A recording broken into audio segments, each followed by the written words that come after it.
After the transatlantic slave trade ended, some southern plantation owners in the 19th century started breeding slaves on farms. Unable to import more slaves, they treated them like animals, choosing individuals based on physical traits and intelligence for profitable offspring. Some owners ran sex farms where young girls were forced into sexual activities, and the resulting children were sold at auctions. Despite limited records, it's estimated that thousands of slaves were part of these breeding programs, leading to numerous atrocities and human rights violations. This video explores 10 disturbing facts about these practices, revealing the cruel and inhumane nature of slavery in various forms. Fact number 10. A woman was enslaved, made to bear children by several men. During slavery, enslaved women were treated as mere breeding machines, primarily in the Deep South, but also in other regions. Plantation owners viewed them as a means to increase their wealth and power by forcing them to have sex with multiple men, regardless of their consent. This brutal practice aimed to produce more enslaved people for labor, especially in areas suitable for cotton cultivation. Enslaved women endured physical and sexual abuse with no hope of escape or justice. They were considered property rather than human beings, and records, including plantation documents and slave narratives like Harriet Jacobs, attest to the disturbing reality of forced breeding. Jacobs, for instance, recounted the horror of being compelled to have sex with her owner to produce children. Fact number 9. Slave owners forced female slaves into having sex with them. During the era of American slavery, female slaves not only endured forced labor, but also widespread sexual exploitation by their owners and overseers. This was a pervasive issue across the American South, and not limited to specific regions or plantations.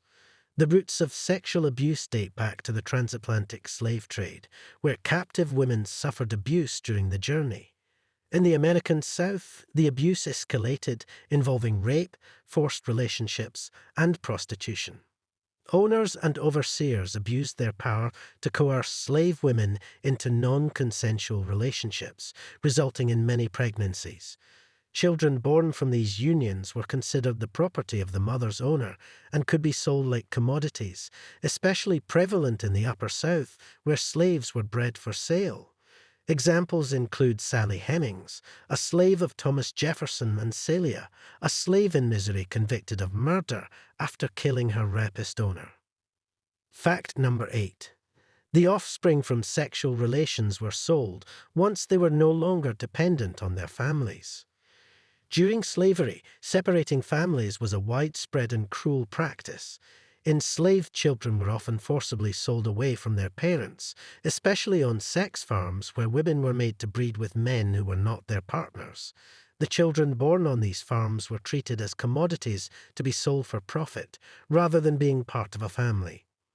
Plantation owners viewed the sale of enslaved children as a lucrative business opportunity, with prices varying based on factors like age, gender, and health. These children were often sold at public auctions, causing immense trauma for both those being sold and those left behind. Historian Edward E. Baptist, in his book The Half Has Never Been Told, describes the emotional pain of families being torn apart, with enslaved people wailing, sobbing, and reaching out to their loved ones. The separation had enduring effects, causing a lifetime of trauma and loss for children and parents forced to part ways. Fact number 7.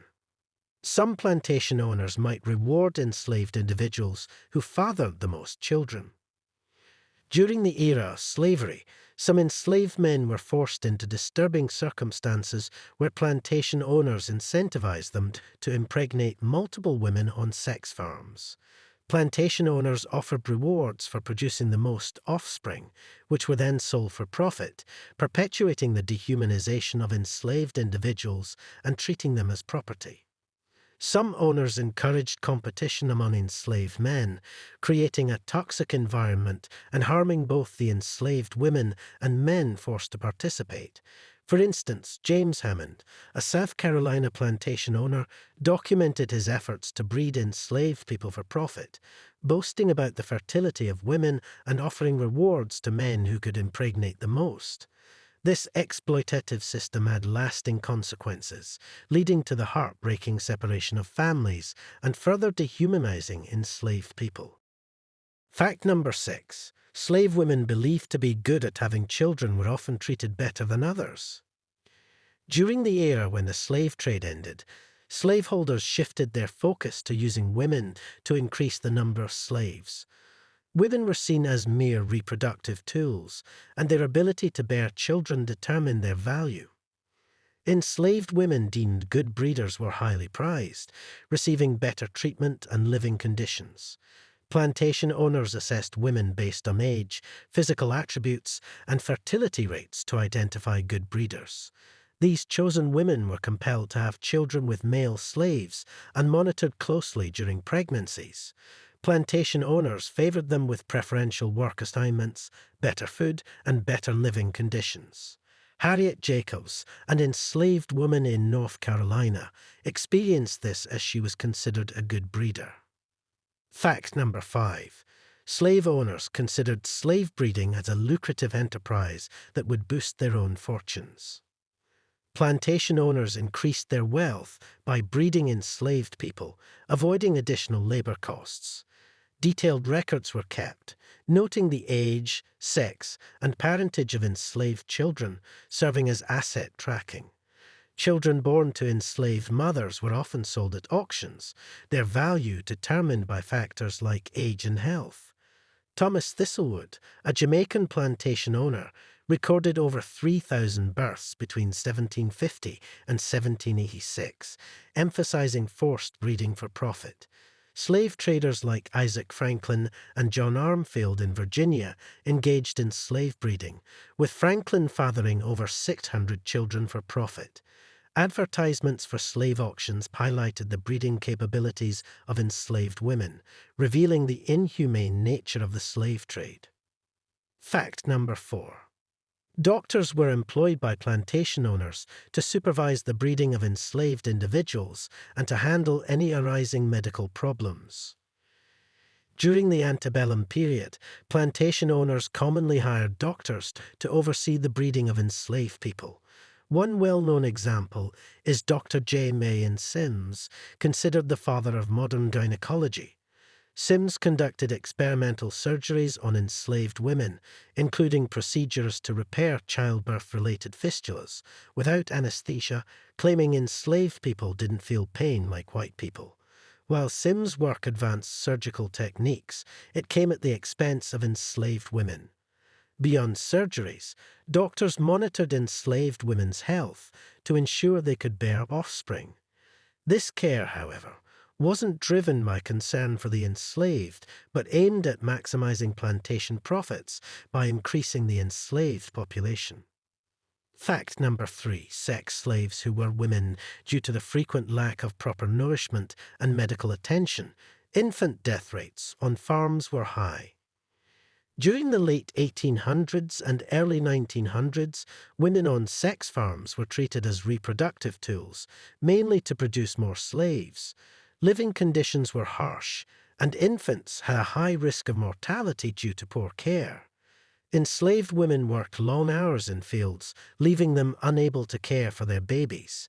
Angola Prison's sex farm, like many others, had brutal treatment, insufficient food, and denied medical care. The unsanitary conditions led to a staggering 75% infant mortality rate. Unfortunately, this cruelty and high infant mortality were not unique to Angola Prison, but were widespread across similar sex farms in the country. The women endured unimaginable suffering, resulting in the tragic loss of their babies. Fact number 2. Even with slavery's abolition, the practices of slave breeding and sex farms persisted. While the 13th Amendment to the U.S. Constitution abolished slavery in 1865, evidence suggests that the practice of slave breeding persisted in some southern parts into the early 20th century. Former slaves, still working on the same plantations where they were enslaved, faced continued exploitation. Notably, in Natchez, Mississippi, from the late 1860s to the early 1900s, wealthy white planters engaged in a system known as the fancy trade. This involved buying and selling young, light-skinned African-American women bred for physical appearance and sexual appeal. These fancy girls, often the offspring of mixed-race slaves, were auctioned at high prices and forced into sexual relationships with white plantation owners and guests. Fact number 1. Slave trade and prostitution. Slaveholders and advocates of slavery frequently defended farms. Slave breeding and sex farms, despite their horrific and exploitative nature, were defended by many slave owners and supporters of slavery as essential for the economic prosperity of the American South. They argued that breeding enslaved people was a crucial source of labor for the plantation economy, claiming it was more cost-effective than importing or purchasing slaves. This justification, exemplified by figures like Hinton Rowan Helper and Senator James Henry Hammond, reflects a deep-seated racism and economic self-interest that characterized the institution of slavery. Instead of recognizing the inhumane treatment and dehumanization of enslaved individuals, these justifications reduced them to mere commodities for labor, disregarding their basic human rights and dignity. Confronting the harsh reality of these practices is crucial for understanding the enduring impact of slavery on American society. Thanks for exploring the lesser-known facts about slave breeding with us. If you found this information eye-opening, give us a thumbs up, hit subscribe for more intriguing insights, and ring that notification bell. Stay informed, stay engaged, and thanks for being part of our community. Thanks for watching.